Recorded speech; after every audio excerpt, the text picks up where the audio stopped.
नमस्कार। तिब्बत टीवी के हिंदी प्रसारण में स्वागत है। तिब्बत टीवी के साप्ताहिक हिंदी समाचार में हम दर्शकों को परम पावन दलाई लामा, वर्तमान तिब्बत के परिस्थिति, निर्वासन में तिब्बत तथा तिब्बत मुक्ति साधना के संदर्भ में जानकारी प्रस्तुत करते हैं। मैं हूं तेंजिन पेलजोर। आगे देखिए इस सप्ताह के प्रमुख खबर। परम पावन दलाई लामा जी ने फिनलैंड के नवनिर्वाचित राष्ट्रपति अलेक्जेंडर स्टूप को बधाई दी। परम पावन दलाई लामा जी और केंद्रीय तिब्बती प्रशासन के नेताओं ने तिब्बती नव वर्ष लोसार की शुभकामनाएं दी। सिक्योंग पेम्बा त्सिरिंग का दक्षिण भारत के कर्नाटक राज्य का आधिकारिक यात्रा।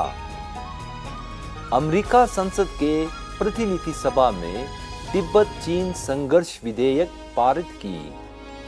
प्रतिनिधि नामग्याल छोटुप ने चेक गणराज्य के राजदूत की भोज बैठक में भाग ली। समाचार विस्तार इस प्रकार से है।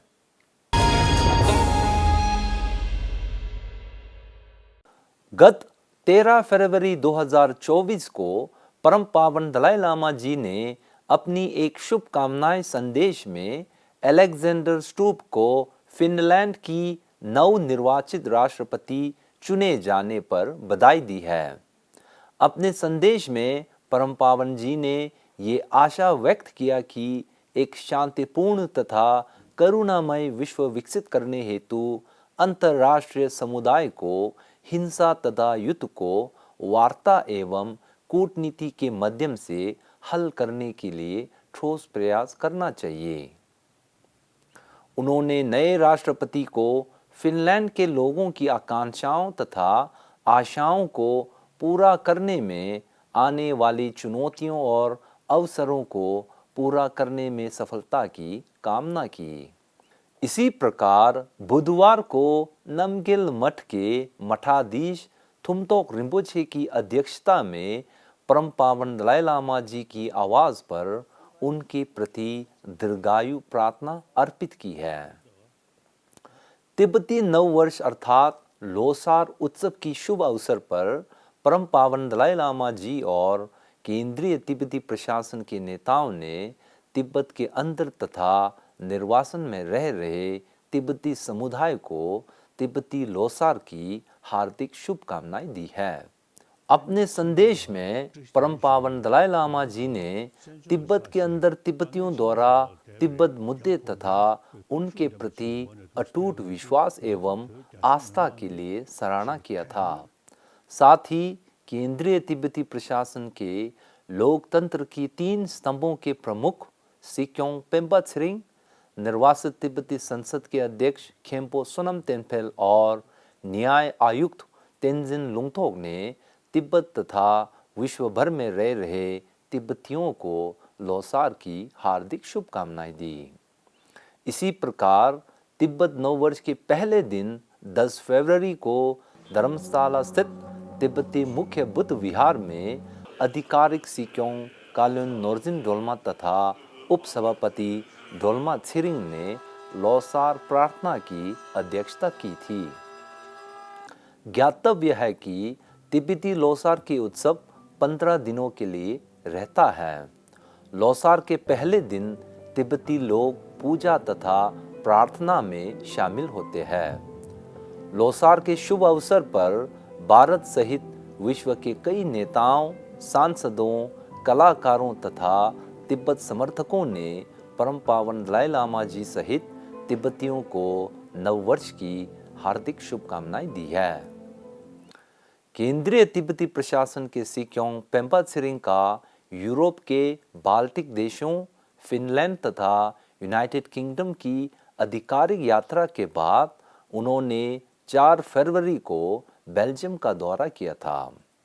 बेल्जियम पहुंचने पर तिब्बत कार्यालय के प्रतिनिधि रिंगजिन खेंगांग तथा तिब्बती समुदाय के लोगों ने स्वागत की। बेल्जियम यात्रा के दौरान उन्होंने तिब्बती युवा की एक समूह के साथ चर्चा की। अपने संबोधन में उन्होंने तिब्बती युवाओं को तिब्बत मुक्ति साधना में योगदान तथा जिम्मेदारी लेने पर जोर दिया था। इसके बाद वह भारत के लिए प्रस्थान कर दक्षिण भारत के बेंगलुरु शहर के कई विश्वविद्यालयों में तिब्बत की इतिहास, वर्तमान तिब्बत के परिस्थिति, भारत तिब्बत संबंध, तिब्बती पठार की महत्व तथा तिब्बती आंदोलन के बारे में विद्यार्थियों तथा अध्यापकों को संबोधित किया था। बेंगलोर यात्रा के दौरान उन्होंने विभिन्न गणमान्य व्यक्तियों के साथ मुलाकात की। उसमें विशेष रूप से भारत सरकार के पूर्व विदेश सचिव श्रीमती निरुपमा राव के साथ तिब्बत मुद्दे के संबंध में लंबे समय के लिए चर्चा की। बेंगलोर दौरा के बाद वह कर्नाटक स्थित विभिन्न तिब्बतन सेटलमेंट का दौरा कर रहे हैं। हमारे सभी दर्शकों के लिए एक खुशी का खबर यह है कि 15 फरवरी को अमेरिका संसद के प्रतिनिधि सभा ने लंबे समय से चल रहे चीन तिब्बत संघर्ष की समाधान हेतु तिब्बत चीन संघर्ष अधिनियम को पूर्ण बहुमत के साथ पारित किया था। इस विधेयक को तिब्बत समाधान अधिनियम अर्थात रिजॉल्व तिब्बत एक्ट के नाम से भी जाना जाता है। इस विधेयक का मुख्य उद्देश्य चीन सरकार पर परम पावन दलाई लामा जी के दूतों व केंद्रीय तिब्बती प्रशासन के प्रतिनिधियों के साथ पुनः वार्ता करने के लिए दबाव देंगे।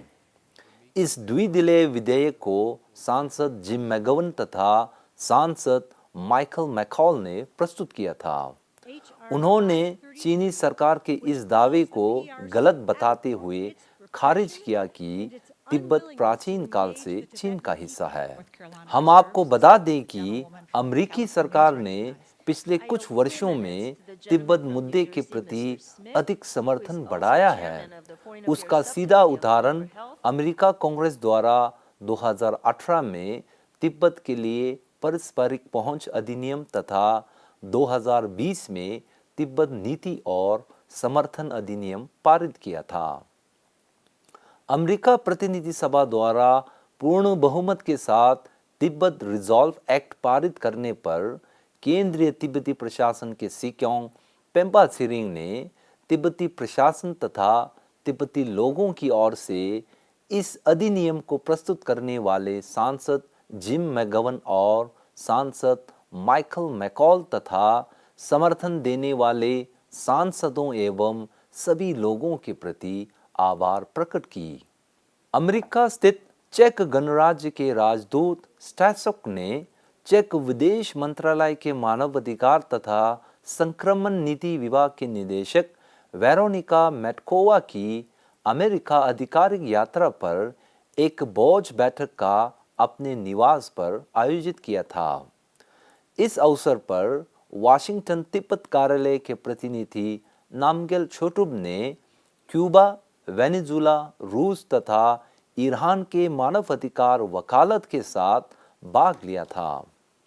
राजदूत स्टासेक ने कहा कि चेक सरकार की विदेश नीति में मानवाधिकार और लोकतंत्र को एक प्रमुख मुद्दे के साथ प्राथमिकता देता है। प्रतिनिधि नामग्याल छोटुब ने चेक सरकार तथा जनता द्वारा तिब्बत विषय तथा वैश्विक नेतृत्व में सत्तावादी शासन के खिलाफ खड़े रहने के लिए प्रशंसा व्यक्त की है। इसी के साथ आज का खबर यही समाप्त होती है। अगले हफ्ते हम फिर मिलेंगे।